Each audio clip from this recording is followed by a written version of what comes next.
billahi minasyaitonir rajim. Wa idza qila lahum, dan ketika dikatakan lahum kepada mereka, la tufsidu fil ardh, janganlah engkau merusak di muka bumi.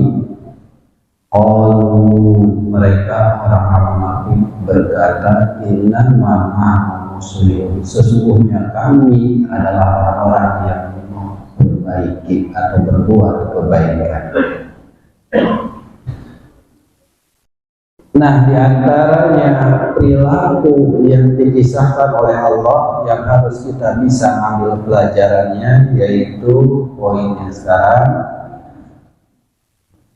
Ketika dikatakan kepada mereka, yaitu orang-orang munafik, janganlah engkau merusak di muka bumi ini. Dia nggak sadar, malah menjawab, sesungguhnya kami adalah orang-orang yang membuat perbaikan. Berarti dia nggak merasa melakukan kerusakan. Kemudian lafadznya tufsidu, merusak itu kan ada merusak secara fisik, misalkan penebangan hutan, ya, gundulan hutan, gunung. Nah, ternyata kerusakannya bukan kerusakan seperti itu. Biasanya kalau kerusakan tentang barang-barang benda-benda itu bukan pakai fasada yufsidu, tapi halaka yuhliku. Sama artinya membuat kerusakan. Berarti di sini bukan membuat kerusakan secara materi. Apa tuh yang dimaksud membuat kerusakan di sini? Bil kufri, dengan keingkaran, dengan kekufuran, dengan kekafiran. Jadi membuat kerusakan di sini adalah ketika tidak mau taat kepada Allah. Ketika melanggar syariat, itulah membuat kerusakan. Jadi bukan membuat kerusakan tadi menggunduli hutan, menghancurkan gunung, itu kerusakan yang kecil. Kerusakan yang besar di sini adalah tadi tentang masalah keimanan. Terus kejadian ini senantiasa terus akan berlalu. Kenapa? Ilmu dari tufsidu. Ini kejadian orang munafik dahulu sampai sekarang pun pasti akan ada. Tapi perhatikan kalimatnya. Qalu, mereka menjawabnya innama nahnu muslimun. Ini pakai lafaz inama. Inama itu termasuk adat hasar. Apa maksudnya ada hasar? Jadi mereka sama saja seperti menjawab, kami sama sekali tidak membuat kerusakan, justru kami adalah orang yang membuat perbaikan. Jadi menjawabnya pun dengan kalimat penguat. Benar, saya memang nggak membuat kerusakan. Dia pakai bahasa inam. Terus juga kalimat penguat berikutnya nahnu muslimun, itu jumlah ismiyah yang mubtada khabar. Kalau jumlah ismiyah itu pun penguat. Jadi orang munafik ini menjawab dengan kalimat dua penguatan. Yakin sungguh kami adalah orang-orang yang berbuat kebaikan. Itu jawaban orang munafik. Laisa ma nahnu bihi bifasadi, dan bukanlah kami, kata orang munafik, di dalam hal ini adalah orang-orang yang membuat kerusakan.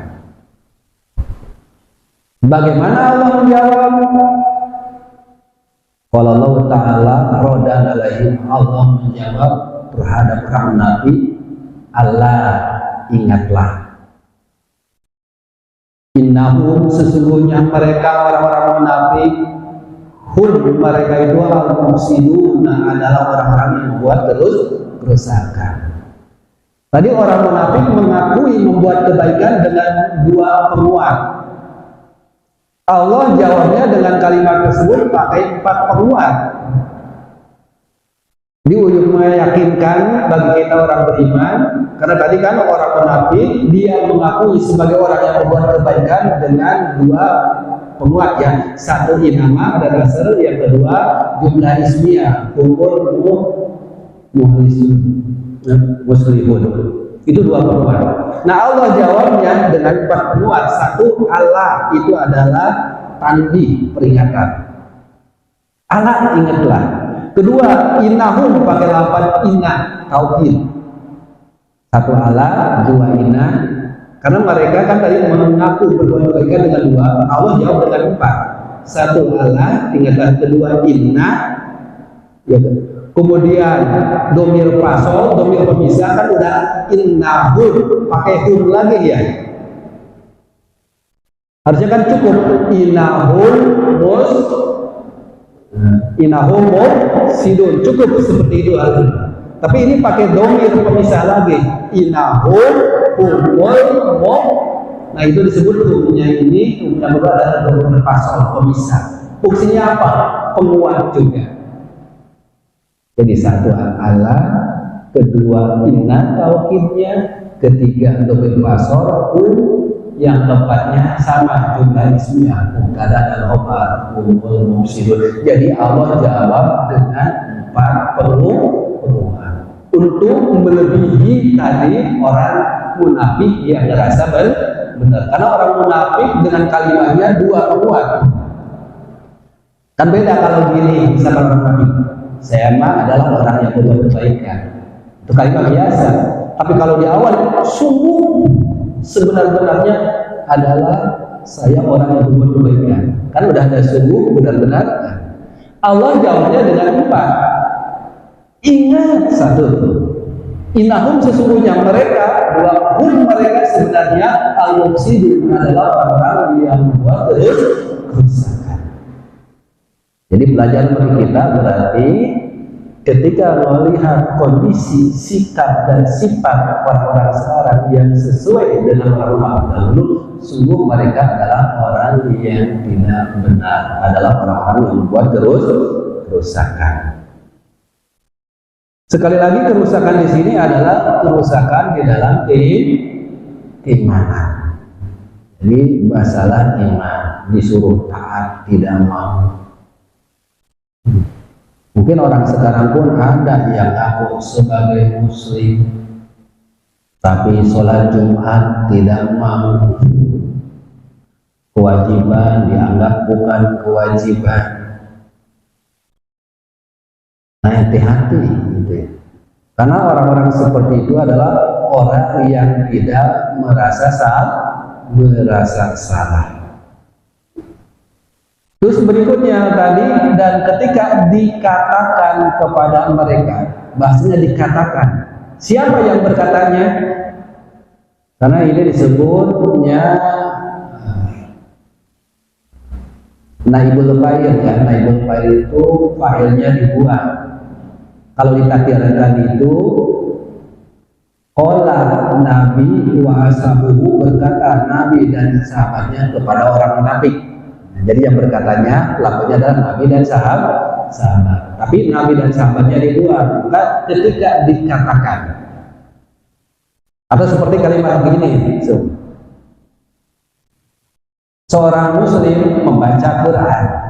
Nah, seorang muslim subjek, membaca predikat objek Al-Quran. Dibuang tuh predikannya seorang muslimnya. Jadi dibaca Al-Quran. Tadinya membaca jadi dibaca. Tadi pun ketika berkata, siapa yang berkatanya? Nabi dan sahabat. Kepada siapa orang munafik? Nabi dan sahabatnya dihilangkan, jadi dikatakan kepada mereka. Hikmahnya apa? Berarti ayat ini bukan untuk dulu saja. Makanya fa'ilnya dibuang. Harusnya makan fa'ilnya diadakan. Kalau diadakan bisa saja terjadi waktu dulu, tapi belum pelakunya dibuang, yang berkatanya dibuang, berarti ayat ini terjadi sampai nanti akhir zaman. Nah, berarti sifat orang munafik diantaranya kejelekannya itu kalau dikatakan kepada mereka jangan merusak di muka bumi itu sama, itu enggak benar, mereka malah jawabnya, ih kami adalah orang-orang berbuat berbaik, ini untuk kemaslahatan umat. Padahal dia itu membuat kerusakan. Apakah ada zaman sekarang? Bisa jadi banyak. Bisa jadi banyak. Itu contoh-contoh yang tidak sesuai dengan ketentuan Allah dan ketentuan Rasul. Yang halal diharamkan, yang haram dihalalkan. Berikutnya, sikap ciri ya perilaku orang-orang munafik yang kedua yaitu wa'idha, dan ketika kila dikatakan lahum kepada mereka yaitu orang munafik, aminu berimanlah, kamu beriman kama amanana seperti berimannya orang-orang di sini adalah Rasulullah dan para sahabat. Mereka jawabnya gimana? Mereka menjawab, anominu, apakah saya harus beriman? Kami beriman kama amana sebagaimana orang-orang bodoh itu beriman. Jawabnya gitu kan? Kamu harus beriman seperti itu, para sahabat seperti Rasul beriman seperti itu. Jawabnya, apakah kami harus beriman sebagaimana orang-orang bodoh itu beriman? Kenapa dianggap orang bodoh? Karena orang beriman itu kan pengorbanannya begitu banyak. Kita lihat bagaimana Abdurrahman bin Auf, pemuda yang kaya tapi rela meninggalkan harta benda ketika hijrah. Secara logika orang bodoh gak punya harta banyak ditinggalkan. Orang bodoh ya. Waktu kerja dari pagi sampai sore, yang lain ini kerja, ini ayo baca Quran. Orang bodoh bukan itu dianggapnya. Jadi kata orang-orang munafik itu adalah orang bodoh, punya harta. Dia punya kewajiban menafkahi keluarga, punya anak, punya istri. Harta yang dia miliki padahal pas-pasan dia selakokan bangun masjid. Orang bodoh kan itu. Orang bodoh adalah orang yang tidak beriman. Tapi orang yang beriman bagaimana prinsipnya? Ketika kita punya harta pas-pasan pun kita selakokan. Itu orang bodoh, orang pintar menurut orang beriman. Tapi yang di sini pintar apa bodoh? Tengah-tengah. Pintar ya, buktinya AC cepu malah listrik nanu tekor. AC banyak listrik tekor, jadi tambah lagi listriknya. Kata orang enggak beriman itu dia bodoh, buat apa? Bapak anak ada 4, istri itu masih butuh biaya, bapak punya gaji segitu, pengeluaran keluarga deh kan 2,5%, bodoh bapak mah masih butuh oke. Nah itu seperti itu. Apakah saya harus seperti engkau? Gitu kan? Karena tadi orang-orang beriman itu berkorban harta, berkorban jiwa, begitu hebatnya. Dilihat oleh orang munafik, orang beriman kayak gitu. Buat apa pergi jihad? Sana bisa meninggal.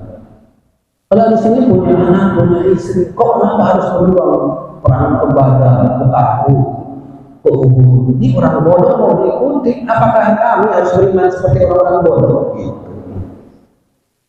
Nah, karena di sini di bahasanya qalu, mereka jawab, anu'minu, apakah kami harus beriman kama sebagaimana amana sufaha, orang-orang bodoh beriman al-juhal, la naf'alu kafirihim, kami enggak akan melakukan apa yang dilakukan mereka.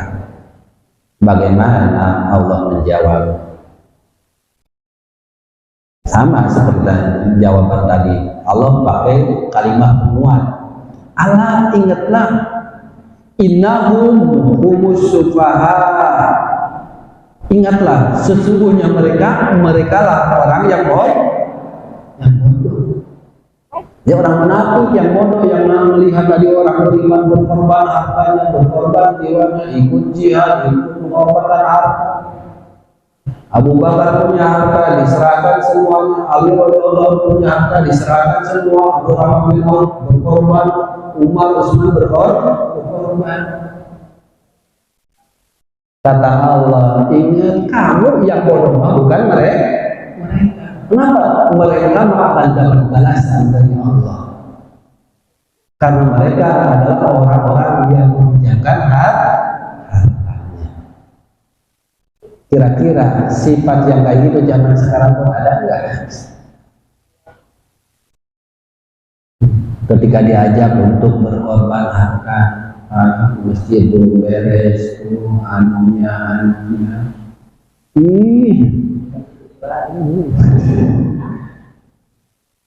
Itu mah orang yang saudara ke masjid, yang ingin ke masjid, orang-orang bodoh itu ilmu lagi pas-pasan. Orang bodoh jangan diikuti. Lihat tuh anaknya, lihat tuh istrinya, jajan-jajaran,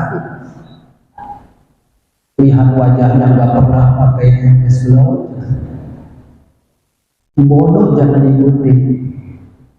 Maka Allah bahasnya, ingat, sesungguhnya mereka yang ngomong kayak gitu yang bodoh, karena mereka yang berkorban hartanya walaupun hidupnya pas-pasan, mereka lah orang-orang yang menjaga harta dan jiwanya kepada Allah Subhanahu wa Ta'ala.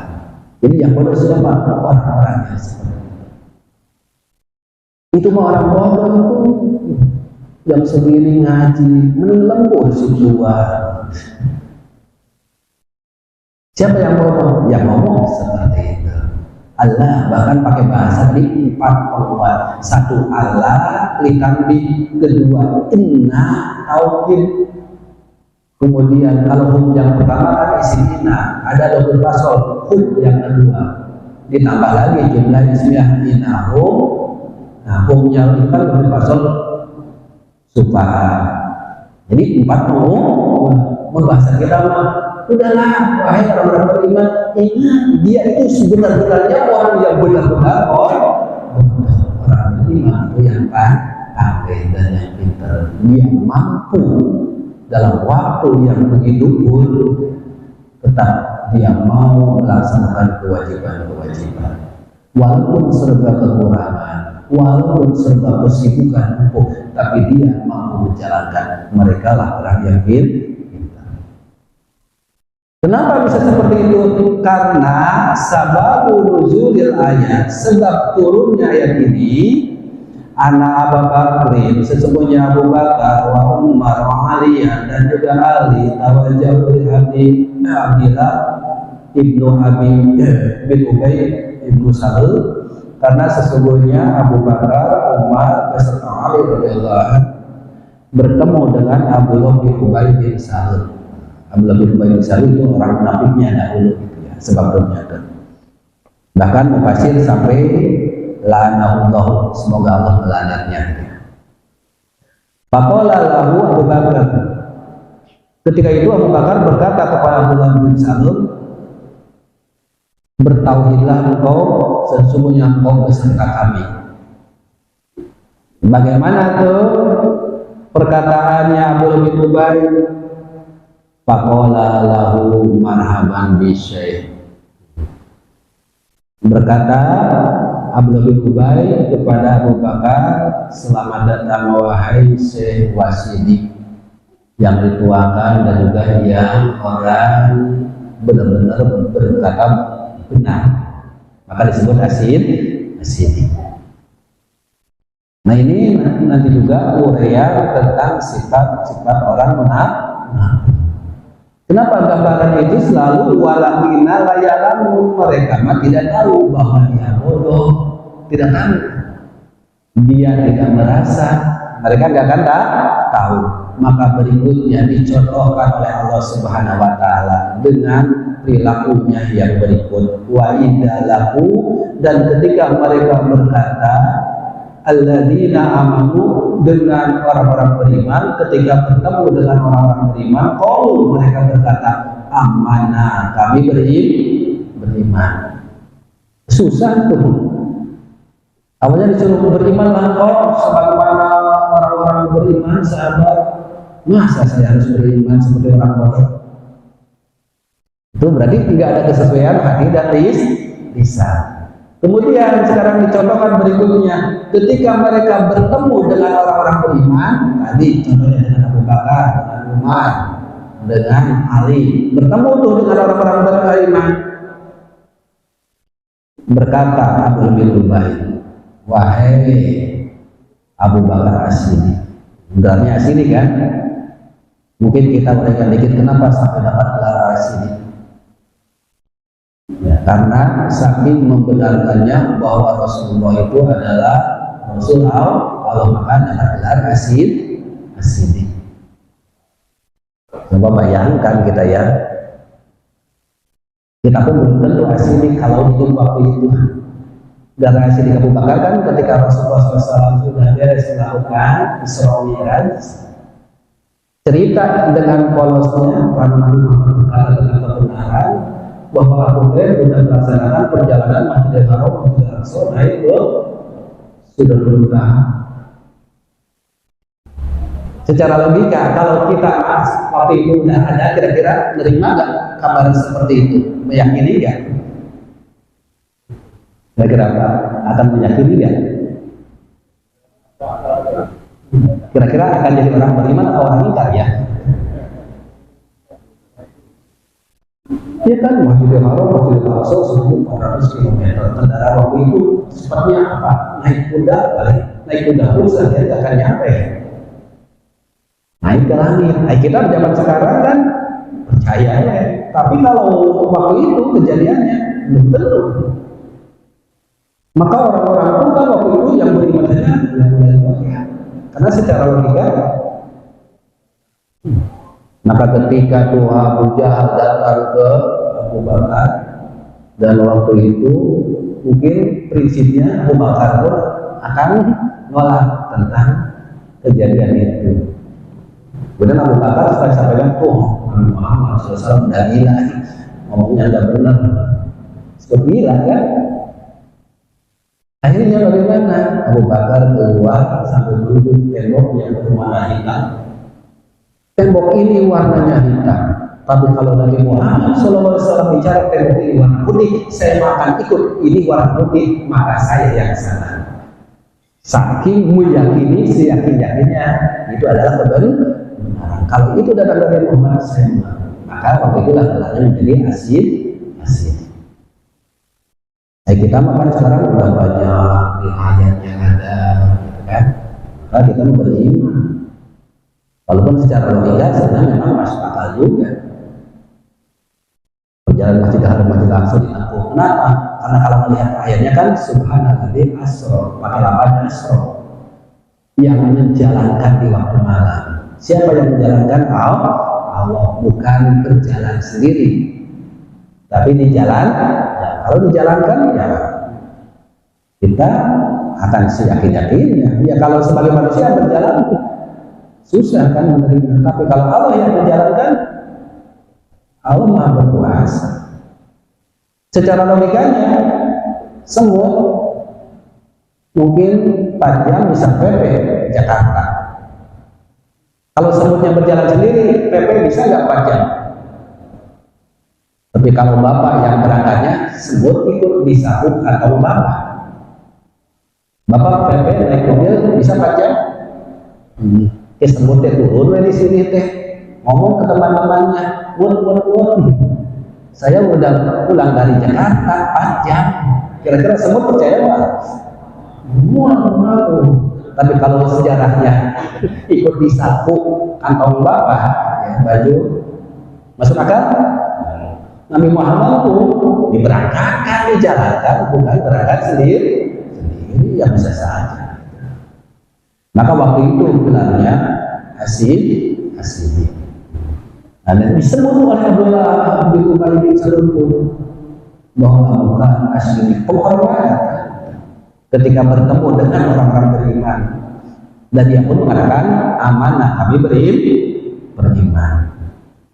Terus ke Umar, wali Umar, marhaban bil Faruq al-Qawi fi dinihi, nyebut gelar Umar Ibnu Khattab dengan bahasa al-Faruq. Dia Umar itu gelarnya al-Faruq lakabnya. Apa al-Faruq? Pemisah hak dan batil. Maka Umar keras, benar-benar salah. Maka harusnya di sini pun sikapnya itu jangan sama semua. Ada yang nyontoh Abu Bakarnya, ada yang nyontoh Umarnya, jangan kayak Umar semua. Mungkin yang Abu Bakar ada. Kalau ngajak orang ke masjid itu dengan sikap bagaimana Abu Bakar dulu ngajak. Ada yang perlu kayak Umarnya ada, ngeyel-ngeyel ke Umar gitu kan.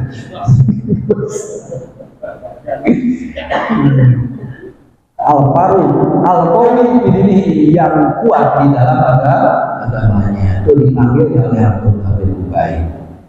Kemudian ke Ali radhiyallahu anhu, marhaban bi ibni Aminah, selamat datang dengan anaknya paman Nabi Muhammad SAW. Nah, itu bahasa wa inda laku, dan ketika mereka bertemu, orang-orang munafik bertemu, alladzina amanu, dengan orang beriman, mereka pun ngakui amanah kami beriman. Tapi kan udah beda imannya Abu Bakar, Umar, Ali, Utsman, itu udah berbeda dengan imannya Abdullah bin Ubay. Karena kalau dilihat dari ayat 8 kan mereka ngaku iman juga. Wa minan nasi may yaqulu, dari antara manusia mana ada orang yaqulu yang berkata amanah billah, aku beriman kepada Allah bil yaumil akhir, dan iman ke yaumil akhir. Wa qahu bil mu'minin, mereka bukanlah beriman. Apa perbedaannya? Kalau yang Abu Bakar, Umar, Utsman, Ali imannya apa?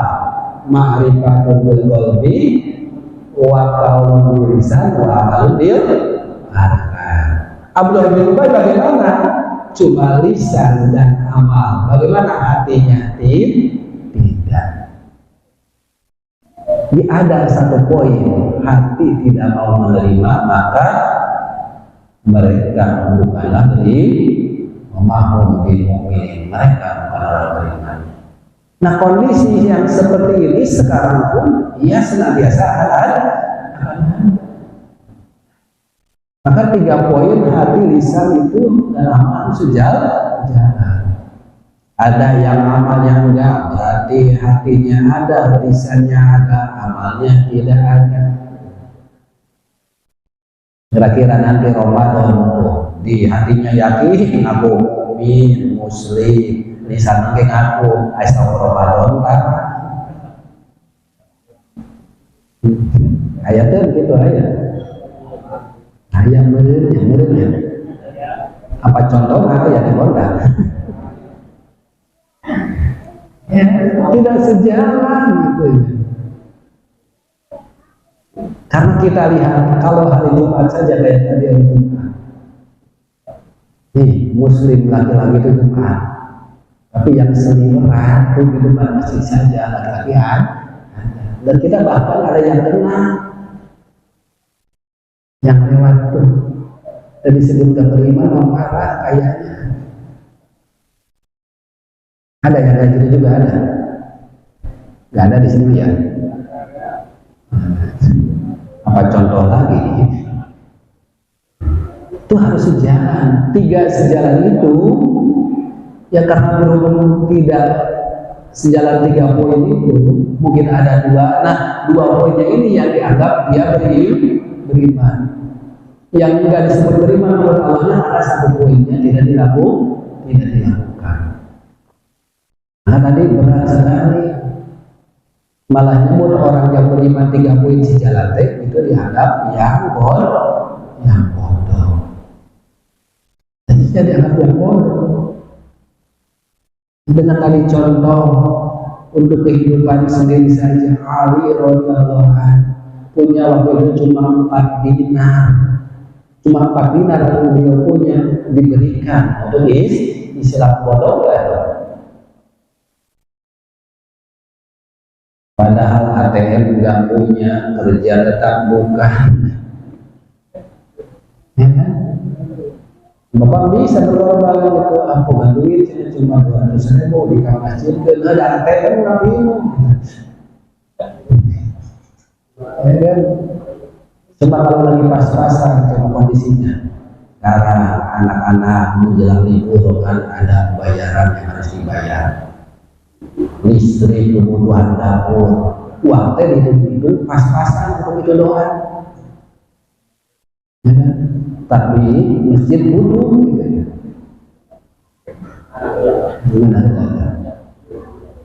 Bapak keluarkan 200.000 ke masjid kita. Kan berkurang kalau jaga dapur. Saya tetangga teh bodoh pada mana. Kersa pokoknya masih kurang gaya-gayaan di masjid ke. Bodoh sah. Allah innahu subhan. Ingatlah mereka lah sesungguhnya orang yang bodoh. Masa harus saya beriman kayak dia yang bodoh? Ya kan? Bodoh. Ngaji, coba sekarang ini lembur. Itu tuh kisah tentang bagaimana sikap perilaku orang munafik dahulu yang mana mungkin sekarang pun sikap perilaku seperti itu ada. Dan memang kalau melihat akan ada karena di sini dengan rata-rata fi'il mudhari. Nah itu udah 3 poin tuh sikap orang munafik. Pertama tadi ketika bahasa janganlah kau merusak di muka bumi, ngomongnya sesungguhnya kami adalah orang-orang yang berbuat kebaikan. Dijawab oleh Allah, ingatlah sesungguhnya mereka orang-orang yang buat kerusakan, tetapi mereka tidak merasa, nggak ngerasa yang berat itu. Kedua, wa idza qila lahum aminu kama amananas, dikatakan kepada mereka berimanlah sebagaimana orang-orang beriman. Orang di sini adalah sahabat Nabi. Mereka berkata, aminu, apakah kami harus beriman kama amanah, seperti orang-orang bodoh beriman. Jadi bahasa itu tadi ditafsirkan lalu kami tidak akan berbuat seperti perbuatan mereka. Saya mah kalau cukup untuk sendiri aja dulu, buat apa jalan Allah gitu. Tidak akan berbuat. Ketiga, Allah jawab dulu, ala innahum sufaha walakin la ya'lamun, tapi dia tidak mengetahuinya. Ketiganya, wa idza laqu, dan ketika bertemu alladzina amanu dengan orang yang beriman. Orang berimannya berarti yang sejalan hati, lisan dan perbuatan. Orang munafik jawabnya amanah, kami jadi udah saya jadi mukmin, saya jadi muslim, bukan muslimah gitu. Tapi tidak sejalan 3 poin. Wa inda halau, dan ketika mereka kembali ila syayatinihim, kepada setan-setannya. Maka setan dari golongan manusia aja. Setan dari golongan manusia. Setan itu lebih cenderung sifat. Maka setan dari golongan jin dan golongan manusia. Makan setan golongan jin mah serem-serem gambaran kita yang lakukan bersalibut 3 setan lainnya, setan dari golongan manusia terserem teuing nama. Mun setan awawena mun geus geulis, setan lainnya make jas, make dasi, garanteng. Itu setannya Allah mengatakan. Cuma di sini setan itu adalah ruh suhu, yaitu pemimpin mereka. Jadi pemimpin mereka yang tidak taat kepada Allah disebut setan. Dicek ayat dah. Yang datang kepada Allah disebut setan. Bahkan kalau di sini sampai dicontohkan orang-orangnya. Ada 5 orang di sini. Pertama, Ka'ab bin Ashraf di Madinah untuk kembali kepada setan-setannya itu. Yang kedua, Abdudar. Yang ketiga, Abu Burda di Bani Aslam.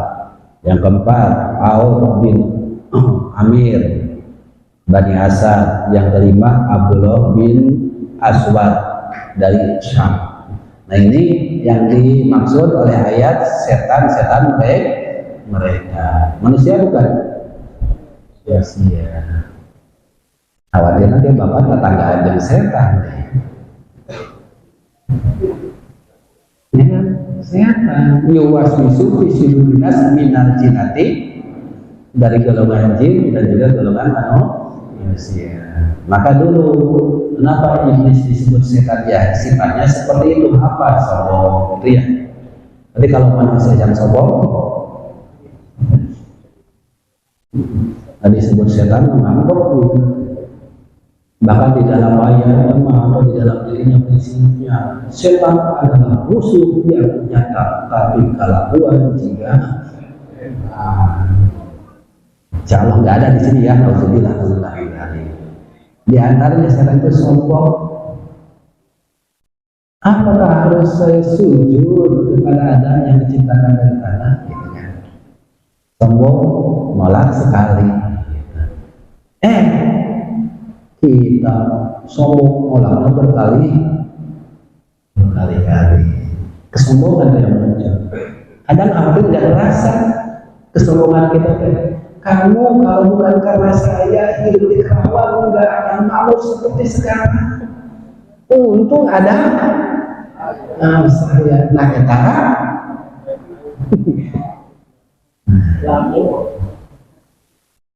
etak saham gitu teh. Itu ya, ila saya tadihim. Dan ketika mereka kembali kepada setan-setannya atau pemimpin-pemimpinnya yang tadi dicontohkan ada 5 orang ya.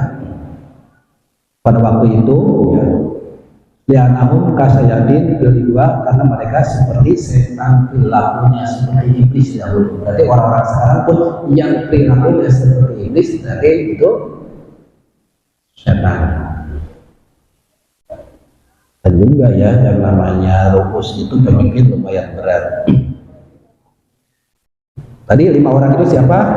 Ka'ab bin Ashraf, Abdudar, Abu Burda, kemudian Auf bin Amir, kelimanya Abdullah bin Aswad. Namanya Abdullah ya. Bagus namanya Abdullah. Yang nama bagus, Ka'ab bin Ashraf, mulia.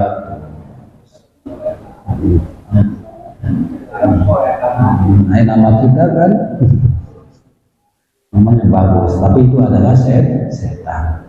Bagaimana nih orang-orang munafik ketika bertemu dengan orang-orang yang bersifat setan? Qalu inna ma'akum, sesungguhnya kami beserta kalian semua. Jadi mungkin kayak bunglon ya, kalau bertemu sama orang beriman kayak orang beriman, tapi kalau kembali kepada kelompoknya seperti mereka. Nah ini yang bahaya tuh. Mendalam. Kalau lagi ngumpul sama kelompok kayak gitu pas di belakang kumpul dengan gengnya ngomongin bapak. Maka hati-hati kalau ke bapak-bapak ada yang menceritakan kejelekan orang lain, hati-hati karena bisa saja kejelekan bapak pun akan disampaikan ke orang lain. Jadi maka lebih bahaya. Sehingga bisa saja Allah mempunya orang mukmin yang beriman di surga, orang kafir di neraka, orang munafik kerana neraka. Banget sisanya. Sementara yang tengah-tengah ini tadi beramal gak? beramal, mukmin beramal, kafir mau jelas nolak, tidak kan? Ayo orang munafik beramal, nah ini ya, makanya di surga, di neraka iman karena neraka lebih. Nah ini khawatir, maka ambil pelajaran, jangan sampai sifat-sifat seperti itu ada di dalam diri kita. Merasa aku-akuan, merasa kita punya jasa, merasa kita bisa menolong, itu kesombongan. Karena mereka itu biasanya adalah orang-orang yang buat perolok-olokan dalam agama. Khawatir yang sekarang banyak yang melecehkan agama, memperolok-olokan agama. Dan mereka disebut melecehkannya, memperolok-olokan agama, bidharil iman, mendohirkan hatinya menolak, tapi keimanan didohir. Jadi ingin beriman dilihat oleh orang, padahal kelakuannya enggak benar. Allah, kita pun khawatir.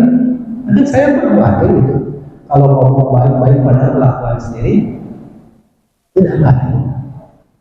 Maka sebenarnya kalau kita punya mau muhasabah pada diri kita masing-masing, jadi boro-boro mau ngurusin orang lain, ngurusin diri kita sendiri masih susah. Kita ingin baik di hadapan Allah masih susah. Boro-boro tadi akan ngurusin orang lain, boro-boro dengan orang lain. Karena kita harus jalan bagaimana hati kita, lisan kita, perbuatan kita. Bahkan ketika bicara tentang mutakin, dari awal-awal itu kita harus sejalan antara